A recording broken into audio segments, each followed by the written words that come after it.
689.6 www.newsfirst.lk. Feedback at newsfirst.lk.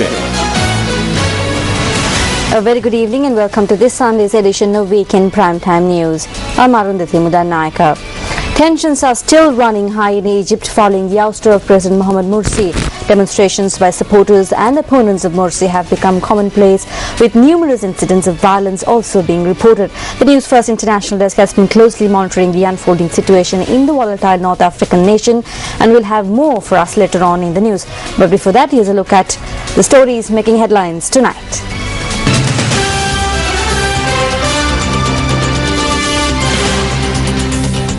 Broad-based investigations into the serial explosions at Bodh Gaya in India. Indian government condemns the attack. Monks in Bodh Gaya say that no Sri Lankan was harmed in the serial explosions at the Mahabodhi temple. President Mahinda Rajapaksa condemns the attack and expresses his dismay. Public inconvenience by the disposal of waste in the Teliala Reserve and Gurugoda Oya by the Warkapala Pradesh Sabha. Project Minister Rohit Abe Gunawardena says that outsiders who do not respect the party line have no place in the SLFP. එහෙම ඉන්න බැයි නම් ශ්‍රී ලංකාවේ ඇතුලේ දොර ඇරලා යන්න පුළුවන්.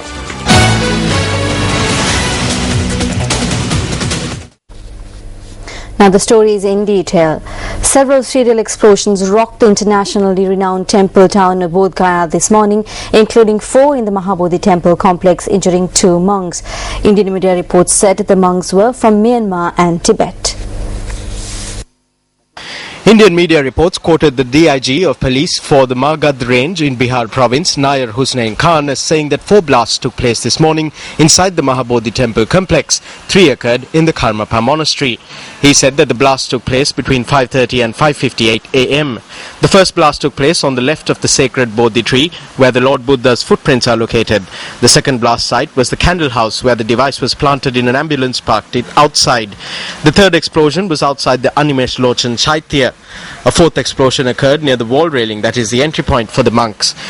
2 more explosive devices that were found near the 80-foot tall statue of Lord Buddha and at the bus stand near the bypass were diffused, with no harm being caused to the statue. Arvind Singh, a member of the Mahabodhi Temple Management Committee, said the 2 injured monks were from Myanmar and Tibet and that they have been admitted to the Magadh Medical College and Hospital. Indian security sources said that the explosives were minor and did not have much force.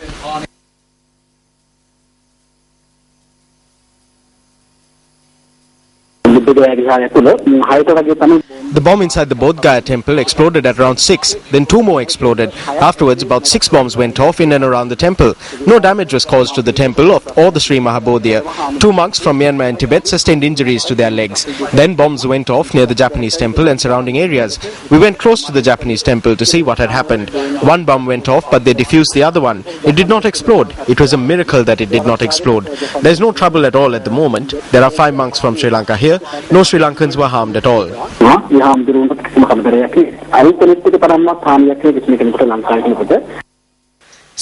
Meanwhile, the Bihar Chief Minister Nitish Kumar, who visited the affected Mahabodhi temple to take stock of the situation, condemned the attack.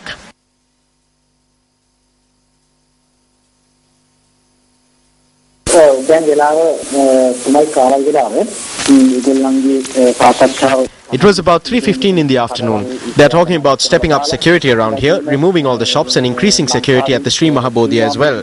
They have said that they will take all security measures immediately available to them for this location. All officials are involved in these discussions regarding what steps they will take in the future. Peace has been restored to Bodh Gaya. The temple has been closed off completely since this morning. They are not letting anyone go inside, not even the monks. They said that a team was coming from Delhi and that once that team has cleared the premises, we can return. This is not a religious issue. Hindus, Muslims, Burghers, all of us live here in harmony. So no one should take this up as a communal issue and do things that would be disrespectful to Lord Buddha. No major damage has been caused here, with even 6 bombs going off. It is indeed a miracle that the bomb near the footprints of Lord Buddha did not explode.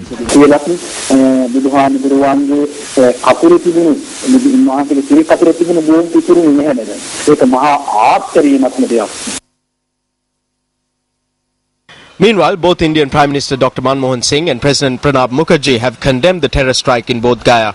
Indian media quoted Prime Minister Singh as saying that such attacks will never be tolerated. President Pranab Mukherjee had condemned the attack as a senseless act of violence.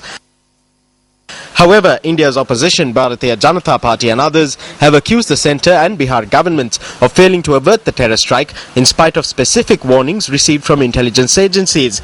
Indian media reported that Delhi police had alerted intelligence agencies and Bihar police about a possible terror attack on the site.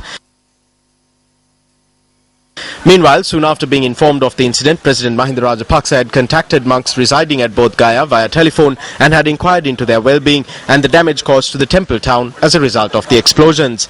Presidential spokesperson Mohan Samaranayaka said that the president was shocked and saddened by the incident. He said that the president had instructed all necessary units to take the relevant measures with regard to this incident. Meanwhile, a communique issued by the Department of Government Information bearing the signature of its Director General, Professor Arya Ratnatugala, notes that an investigation is underway into the incident in India under the supervision of the Chief Minister of Bihar Province, Nitish Kumar. The communique also notes that Sri Lanka's High Commissioner to India, Prasad Karyavasam, has requested that devotees postpone pilgrimages to Bodh Gaya scheduled in the coming week. The High Commissioner reiterated that the attack was not one that targeted Sri Lankans or Buddhists. Meanwhile, speaking in Kandy today, Prime Minister D.M. Jayaratne said that he would be holding discussions with the Indian government regarding preparing regulations to ensure the safety of Sri Lankan pilgrims visiting Buddhist religious sites in India. Prime Minister D.M. Jayaratne paid homage to the sacred tooth relic in Kandy today. Speaking to the media subsequently, the Prime Minister expressed these views regarding a series of explosions that took place this morning at the Mahabodhi temple in Bodh Gaya.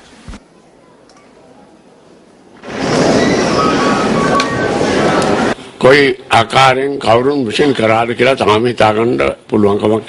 was it done and by whom? We cannot even think about that right now. We will be informing India that we hope that they will make a clear statement regarding this to us, Sri Lanka and Buddhist people living across the world. There are regulations in place for the Hajj pilgrimage. We will ask that they provide a similar system of regulations. What is India doing for the protection of these pilgrims? How do the agents who take our people their function? I will be thinking about all of this and will expedite the introduction of a system of regulations.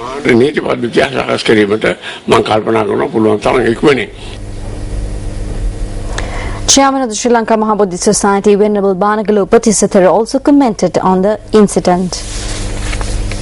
මේ සිදුවීම තුලින් ශ්‍රී මහබෝධින් වහන්සේට හෝ No damage has been caused at all to the Sri Mahabodhi or the Mahabodhi temple. While several religious and political leaders across the world have expressed their dismay and condemnation of this incident, we too wish to express our sadness and dismay. Bodh Gaya is where the Lord Buddha was enlightened, and it is a prominent site for all Buddhists. It is the duty of all people in the world to protect sites like this. I wish to remind all people that they should act with patience regarding this.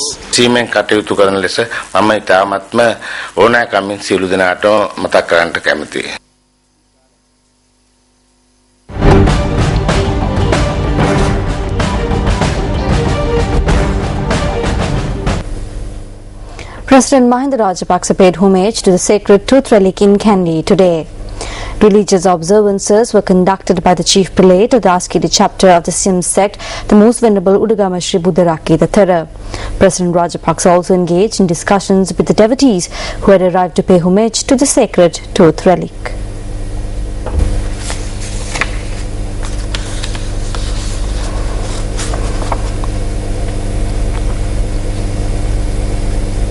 Still in local news, the Janata Vimukti Peramuna held a public rally in Saliyapura, Anuradhapura yesterday under the theme A Just Nation, a Fair Society and a Free Man.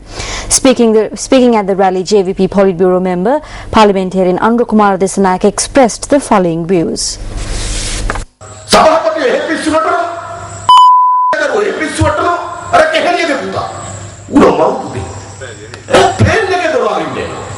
He tried to open the door of an aeroplane. Afterwards, he says that he has been sleepwalking since he was small.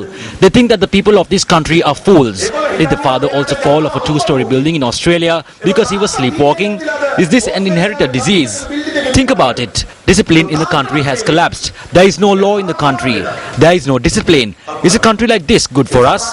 How much is Kehelia Rambukwella's household electricity bill?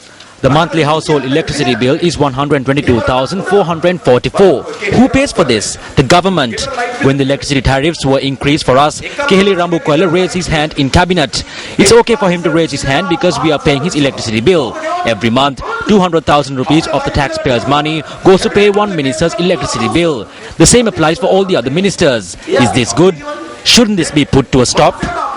මහජනයාගේ බදු මුදල් වලින් ලක්ෂ දෙකක් ගෙවන්න ඕනේ එකයි මතියක light බිල. ඔය හැම ඇමති වරගෙන මෙහෙම. හොඳ. දිනව නතර කරන්න ඕනේ නැද්ද? Speaking at an event held in Diagama yesterday, Project Minister of Ports and Highways Rohit Abegunwadana commented on the protecting the policies of the Sri Lanka Freedom Party. එන්න පුළුවන්. ඇවිල්ලා ශ්‍රී ලංකා නිදහස් පක්ෂ ප්‍රතිපත්තිත් එක්ක Others can come, but they must keep with the policies of the Sri Lanka Freedom Party. They must come here as pure Sri Lankans. They cannot come here and form gangs inside that are opposed to the party line and the party leader. They cannot make noise like in the UNP. As long as there are pure Sri Lankans here, we will not let them say we want the 13th Amendment, that the 13th Amendment must be implemented. We will not allow these things. If they cannot stay with the SLFP, then they can open the door and leave. ඒවට ඉඩ තියන්නේ නැහැ. එහෙම ඉන්න බැයි නම් ශ්‍රී ලංකා එක ඇතුලේ දොර ඇරලා යන්න පුළුවන්. Up next is the newspaper cartoon of the day.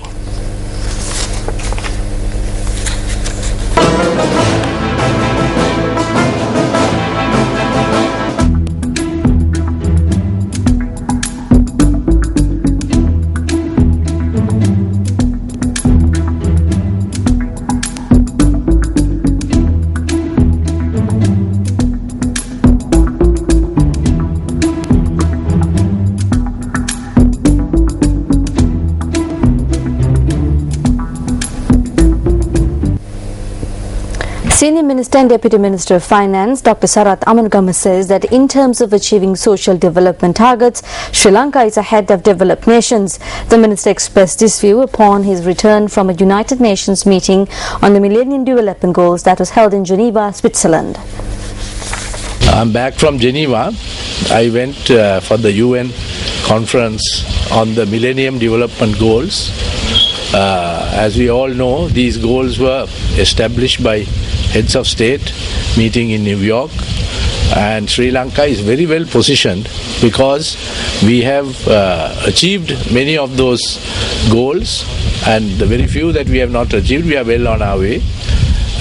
For example, reduction of poverty, having very low infant mortality rates, high life expectancy, no gender differences when it comes to education and employment, elimination of malaria, HIV and tuberculosis, and many other objectives, 18 number.